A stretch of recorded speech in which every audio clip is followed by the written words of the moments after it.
വൈകാരികതയിലേക്ക് പോയി? ഞാൻ വൈകിട്ട് പറയാം. ഞാൻ പോട്ടെ, വൈകിട്ട് പറയാം. അത് ഒരാഴ്ചത്തെ സമയം തന്നിട്ടുണ്ട്. ഒരാഴ്ചത്തെ സമയം തന്നിട്ടുണ്ട്. ഡോക്ടറിന്റെ കരച്ചിലെന്ന് പറയുന്നത് താങ്കളിപ്പോൾ കണ്ണ് ഇല്ല. ഒരു കാര്യം ചോദിച്ചോട്ടെ, ഡോക്ടർ ഇപ്പോൾ നൽകിയിരിക്കുന്ന ഇപ്പോൾ ഒരു പുറത്തു വന്നിരിക്കുന്ന ഒരു റിപ്പോർട്ടിൽ, ആ റിപ്പോർട്ടിൽ ജൂലൈ 2-ാം തീയതി ഈ പ്രോബ് വാങ്ങിയതായിട്ട് പറയുന്നുണ്ട്. ഡോക്ടർ ഹാരിസ് ഹസൻ വളരെ വൈകാരികമായി തന്നെയാണ് അദ്ദേഹം സലീം പറഞ്ഞു സലീം. ഹാഷ്മി, അതെ, നമുക്കിപ്പോൾ ആ വൈകാരികമായ പ്രതികരണം നമ്മൾ കണ്ടതാണ്. അദ്ദേഹം വീണ്ടും രണ്ടാമതൊരിക്കൽ കൂടി അദ്ദേഹം മറുപടി പറയാനായാണ് ഇവിടേക്ക് തിരികെ എത്തിയത്, നമ്മളോട് സംസാരിക്കാനാണ് തിരികെ എത്തിയത്. പക്ഷേ ആ വാക്കുകൾ അദ്ദേഹത്തിന് പറഞ്ഞ് മുഴുവിപ്പിക്കാൻ പറ്റുന്നില്ല. അത് ഏതെങ്കിലും നിലയിൽ ഡോക്ടർ ഹാരിസ് ഹസന്റെ വ്യക്തിപരമായ ഏതെങ്കിലും നേട്ടത്തിന് വേണ്ടിയുള്ള ഒരു പോരാട്ടമല്ല.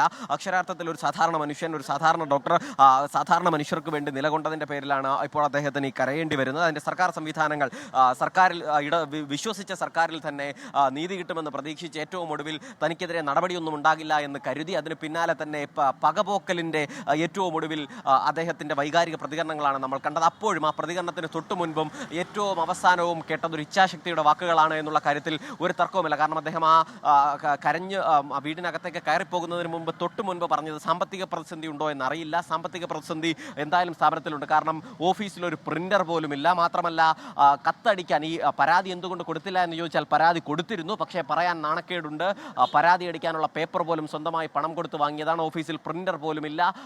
അത് പറയാൻ നാണക്കേടുണ്ടെന്ന് പറഞ്ഞതിന് ശേഷം എന്ത് സാമ്പത്തിക പ്രതിസന്ധി ഉണ്ടായാലും ശരി, അത് പൗരന്റെ ജീവിതത്തെ ബാധിക്കരുത് എന്ന് പറഞ്ഞ ഒരു മാതൃകാ ഡോക്ടർ, നല്ല ഡോക്ടർ, അത് ഏതെങ്കിലും നിലയിൽ അദ്ദേഹത്തെ പല കാലങ്ങളിൽ ചികിത്സിച്ച രോഗികൾ തന്നെ സാക്ഷ്യപ്പെടുത്തുന്നുണ്ട്, നാട്ടുകാർ തന്നെ സാക്ഷ്യപ്പെടുത്തുന്നുണ്ട്. അതിനും അപ്പുറത്തേക്ക് ഡോക്ടർ ഹാരിസ് ഹസൻ പറഞ്ഞ വിഷയം അത് ജെനുവിനാണ് എന്ന് എല്ലാവരും, ഈ മെഡിക്കൽ കോളേജിൽ പോയ എല്ലാവർക്കും ബോധ്യപ്പെട്ടതാണ്. അത് സർക്കാരിന് ബോധ്യപ്പെട്ടതാണ്, അത് മന്ത്രിക്ക് ബോധ്യപ്പെട്ടതാണ്. അതിന് പിന്നാലെ തന്നെ അത്തരത്തിലൊരു പ്രതിസന്ധി ഉണ്ട് എന്ന് ഈ സംവിധാനങ്ങൾ അത്രയും തുറന്ന് സമ്മതിച്ചതുമാണ്. അതിനുശേഷവും വീണ്ടും പറഞ്ഞതെന്തോ കരുതിക്കൂട്ടിയാണ്, എന്തോ ഗൂഢാലോചന കൊണ്ടാണ് എന്നുള്ളതൊക്കെയാണ് ഈ വിദഗ്ധ സമിതി റിപ്പോർട്ടിൽ പറയുന്നത്. അദ്ദേഹം പറയുന്നു, അതിനുശേഷവും പറയുന്നു, തനിക്കൊപ്പം ജോലി ചെയ്തിരുന്ന 4 ഡോക്ടർമാരാണ് പല സ്ഥലങ്ങളിൽ പല സമയങ്ങളിൽ തനിക്കൊപ്പം ജോലി ചെയ്തിരുന്നവരാണ് ഈ വിദഗ്ധ സമിതിയിൽ ഉണ്ടായിരുന്നത്. അവർ എന്ത് റിപ്പോർട്ടാണ് നൽകിയിരിക്കുന്നതെന്ന് തനിക്കിപ്പോഴും അറിയില്ല എന്നുകൂടി പറയുന്നുണ്ട്. അതിനിടയിലാണ് ഈ നിലവിലുള്ള ഈ അധികൃതരുടെ ഭാഗത്തു നിന്നുണ്ടായിരുന്ന ഒരു വലിയ ആരോപണം, ഇത്തരത്തിൽ ശസ്ത്രക്രിയയ്ക്ക് ഏതെങ്കിലും ഉപകരണ പ്രതിസന്ധി ഉണ്ടെങ്കിൽ അത് നേരത്തെ അറിയിക്കണമായിരുന്നു എന്നാണ് പറഞ്ഞത്. അതുകൂടി പൊളിയുന്നുണ്ട്. കാരണം 2 കത്തുകളാണ് മാർച്ച് മാസത്തിലും ജൂൺ മാസത്തിലും ഒക്കെയായി നൽകിയിരിക്കുന്നത്. ആ കത്തിന്റെ വിവരം കൂടി ഇപ്പോൾ പുറത്തു വരുന്നതോടുകൂടി പൂർണ്ണമായും ആ വാദങ്ങൾ കൂടി പൊളിയുന്നത്.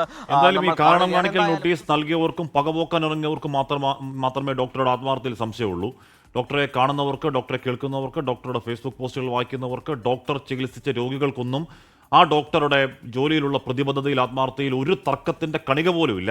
എന്തായാലും വളരെ വൈകാരികമായി അദ്ദേഹം സംസാരിക്കുകയാണ്. ഉറപ്പായും നമുക്ക് ആ വൈകാരികതയുടെ അർത്ഥം മനസ്സിലാവും. ഇത്രത്തോളം കഷ്ടപ്പെട്ട് ജീവിതം മുഴുവൻ ഈ പാവം രോഗികൾക്ക് വേണ്ടി ഈ കേരളത്തിന്റെ പൊതുജനാരോഗ്യത്തിന് വേണ്ടി സമർപ്പിച്ചിട്ടും ഇതാണല്ലോ തിരിച്ചു കിട്ടുന്നത് എന്ന വേദന ആ കണ്ണുനീരിലുണ്ട്. ലോകത്തെവിടെയായാലും ഏത് സമയത്തും 24 വാർത്തകളും ഓഗ്മെന്റഡ് റിയാലിറ്റി പാക്കേജുകളും എക്സ്പ്ലെയിനറുകളും വിശദമായി കാണാൻ ഞങ്ങളുടെ യൂട്യൂബ് ചാനൽ നിങ്ങൾക്ക് സബ്സ്ക്രൈബ് ചെയ്യാം.